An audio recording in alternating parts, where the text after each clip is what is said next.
Hi friends, welcome to my channel. இன்றைக்கி நம்ம பார்க்க போகிறது ஒரு நார்மலான சிம்பிளான ஒரு சிக்கன் குழம்பு வறுவல் தாங்க. ஆனால் அதில் ஒரு டிஃப்ரெண்ட்டான ஒரு வெரைட்டி 80s 90s மாடல்னு தான் சொல்லணும்.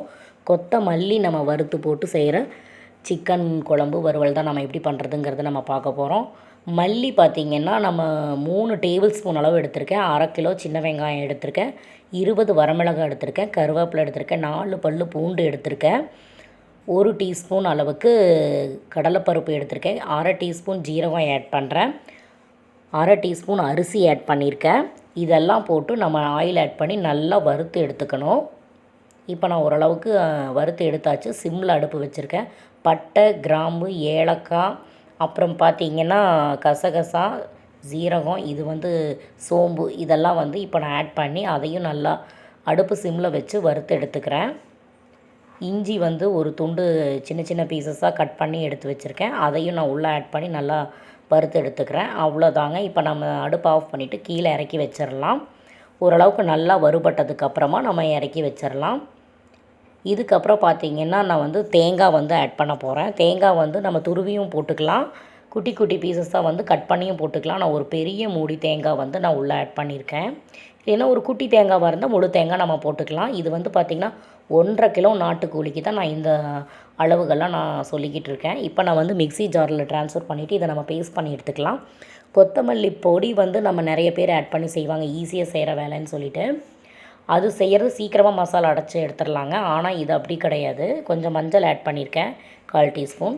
இது நம்ம பேஸ்ட் பண்ணி எடுக்கும்போது பார்த்திங்கன்னா கொஞ்சம் லேட் ஆகும், டைம் ஆகும். ஆனால் டேஸ்ட் இது சூப்பராக இருக்கும். ட்ரை பண்ணி பாருங்கள். இப்போ பேஸ்ட் ரெடி ஆயிடுச்சு. இப்போ குழம்பு தாளிக்கிறதுக்கு சின்ன வெங்காயம் கட் பண்ணியிருக்கேன், கருவேப்பிலை எடுத்து வச்சுருக்கேன். ஒரு பெரிய பாத்திரத்தில் ஆயில் ஆட் பண்ணுறேன். ஏன்னா குக்கரில் வைக்கக்கூடாது. இந்த மாதிரி குழம்பு வைக்கிறதெல்லாம் பார்த்திங்கன்னா குக்கரில் வச்சிங்கன்னா டேஸ்ட் வராது. இது பெரிய பாத்திரத்தில் இந்த மாதிரி வைக்கும்போது டேஸ்ட் நல்லாயிருக்கும். பாருங்கள், இப்போ நான் தாளிச்சாச்சு. இப்போ பார்த்திங்கன்னா நான் அந்த சிக்கன் பீசஸை நான் உள்ளே ஆட் பண்ணுறேன். 1/2 கிலோ அளவுக்கு சிக்கன் நான் கழுவி க்ளீன் பண்ணி எடுத்து வச்சுருக்கேன். இதை வெங்காயம் வதங்கினதுக்கப்புறமா நம்ம உள்ளே ஆட் பண்ணிக்கலாம். அப்புறம் நம்ம மசாலா அரைச்சி வச்சுருந்தோம் இல்லைங்க, அந்த மசாலில் பார்த்திங்கன்னா ஒரு 3/4 மடங்கு மசால் நான் உள்ளே ஆட் பண்ணுறேன். 1/4 மடங்கு மசால் நான் அந்த மிக்ஸி ஜார்லேயே வச்சுருக்கேன். அதை சிக்கன் நம்ம 2வது அந்த குழம்புலேருந்து எடுத்து வறுக்கும்போது அந்த மசாலா ஆட் பண்ணி வறுத்தோம்னா இன்னும் சூப்பராக இருக்கும் டேஸ்ட்டு. இப்போ நான் தண்ணி ஆட் பண்ணிவிட்டு நல்லா மிக்ஸ் பண்ணுறேன். இப்போ பார்த்திங்கன்னா இது ஒரு 1 ஹவர் பக்கம் நல்லா பாயில் ஆகணுங்க. இந்த டைமிங்காகவே மேக்ஸிமம் பார்த்திங்கன்னா மல்லிப்பொடி யூஸ் பண்ணி டக்குன்னு குக்கரில் எல்லாருமே வச்சுருவாங்க. ஆனால் அதை விட இது ரொம்ப டேஸ்டியாக இருக்கும். அந்த காலத்தில் பெரியவங்கள்லாம் இப்படி தான் சமைப்பாங்க. இப்போ மேக்ஸிமம் யாருமே இப்படி இந்த மாதிரி செய்கிறதில்ல. ட்ரை பண்ணி பாருங்கள். ஒரு சண்டே உங்களுக்கு ஃப்ரீ டைம் கிடைக்கும் போதெல்லாம் இந்த மாதிரி ட்ரை பண்ணி பாருங்கள். இது சூப்பராக இருக்கும் இந்த மெத்தடு. இப்போ நான் பாருங்கள் எவ்வளோ பெரிய பாத்திரத்தில் வச்சுருக்கேன். ஒரு 1 ஹவர் நல்லா பாயில் ஆகிடுச்சுன்னா நம்ம தொட்டு பார்த்தோம்னாலே தெரியும். இட்லி அந்த பக்கம் நான் ஊற்றி வச்சாச்சு. காலையில் டிஃபனுக்கு தாங்க ரெடி ஆகிட்டுருக்கு. இப்போ நம்ம உப்பு காரம் நம்ம இதில் பார்த்துட்டு நமக்கு பத்தலை அப்படின்னா மிளகாய் பொடி, நம்ம உப்பு நம்ம மறுபடியும் ஆட் பண்ணிக்கலாம். இப்போ பாருங்கள் குழம்போட திக்னஸ் பாருங்கள், ஓரளவுக்கு ரெடி ஆயிடுச்சு. இந்த ஸ்டேஜ் வரும்போது நம்ம அடுப்பை ஆஃப் பண்ணிவிட்டு உள்ளே இருக்கிற சிக்கன் பீசஸை தனியாக ஒரு பாத்திரத்தில் நம்ம ட்ரான்ஸ்ஃபர் பண்ணி எடுத்து வச்சுட்டு நம்ம அதை தனியாக ஃப்ரை பண்ணிக்கலாம். இது ஒரு சூப்பரான மெத்தடு. ட்ரை பண்ணி பாருங்கள். ஒரு சிம்பிளான மெத்தடு தான். ஆனால் இப்போ மேக்ஸிமம் யாருமே அது செய்கிறதில்ல. அதுக்காக தான் உங்களுக்கு நான் ஷேர் பண்ணியிருக்கேன். இப்போ பாருங்கள் பீசஸ் எல்லாம் நம்ம தனியாக ஒரு பாத்திரத்தில் ட்ரான்ஸ்ஃபர் பண்ணி எடுத்து வச்சிடலாம்.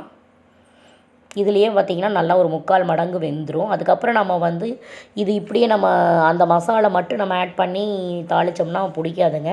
கொஞ்சம் ஸ்பைஸியாக வேணும்ல, அந்த மெத்தடில் நம்ம இப்போ மாற்றி செய்ய போகிறோம் அதை. இப்போ பாருங்கள் சின்ன வெங்காயம் கட் பண்ணி எடுத்து வச்சுருக்கேன், கருவேப்பிலை நான் எடுத்து வச்சுருக்கேன்.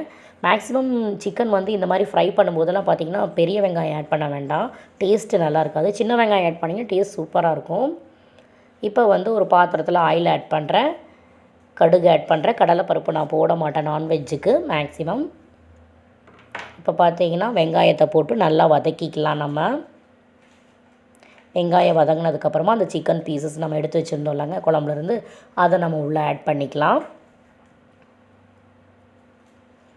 ஆட் பண்ணியாச்சு.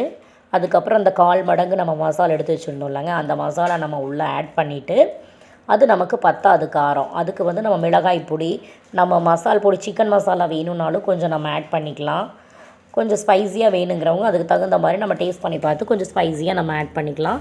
உப்பு நம்ம வந்து கொஞ்சமாக நம்ம ஆட் பண்ணணும். அதில் இருக்கிற உப்பு நமக்கு பத்தாது.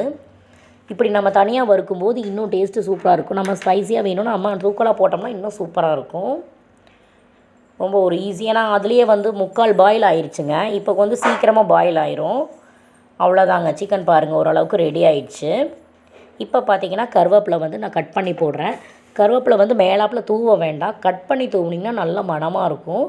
அப்புறம் நம்ம இறக்கும்போது பார்த்திங்கன்னா இந்த வறுவல் எல்லாத்துலேயுமே நாங்கள் தேங்காய் எண்ணெய் வந்து லைட்டாக மேலே ஒரு ஸ்பூன் ஆட் பண்ணி தான் இறக்குவோம். நல்ல மணமாக இருக்கும். அதுக்காக ட்ரை பண்ணி பாருங்கள். ஓகே ஃப்ரெண்ட்ஸ், பாருங்கள் சிக்கன் வறுவல் பார்த்திங்கன்னா சூப்பராக ரெடி ஆயிடுச்சு. இட்லி ரெடி, சிக்கன் குழம்பு ரெடி, சிக்கன் வறுவல் ரெடி. ஒரு சூப்பரான ஒரு டிஷ்ங்க. இது ட்ரை பண்ணி பாருங்கள். ஓகே ஃப்ரெண்ட்ஸ், சேனல் பிடிச்சிருந்தால் லைக் பண்ணுங்கள், ஷேர் பண்ணுங்கள், சப்ஸ்கிரைப் பண்ணுங்கள். டாடா, பாய் பாய்.